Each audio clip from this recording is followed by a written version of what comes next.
Hey folks, Jim here with a review of Olympus Has Fallen, which is a far better Die Hard movie than the one released last month. It definitely has its ludicrous moments and formulaic elements, but Olympus Has Fallen is a solid old-school action thriller featuring a fine cast and rendered with sincerity and conviction by its director, Antoine Fuqua. Gerard Butler plays Secret Service agent Mike Banning, who serves on the protection detail of President Ben Asher, played by Aaron Eckhart. He's not just the president's bodyguard, he's also a close friend to both him and his young son.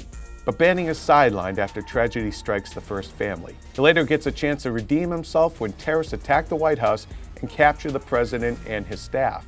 Quicker than you can say yippee-ki-yay, Banning is taking out bad guys and acting as the eyes and ears of the remaining government figures, led by the Speaker of the House and acting president played by Morgan Freeman. Not unlike the recent Red Dawn remake, this movie's bad guys are North Koreans out to destroy the US government and the American way of life. Insert either jingoistic rants or claims of xenophobia here.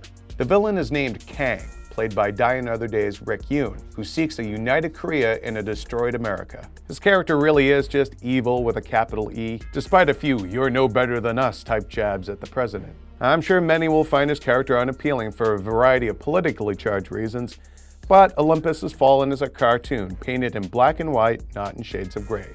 As solid as the supporting cast is, this is Butler's show, and he kicks some serious ass here, dismantling many opponents with just his bare hands and a knife. This is a much-needed change of pace from all those awful romantic comedies he's made since 300. The movie's a hit, and Butler plays his cards right this time, and maybe he'll get his career mojo back.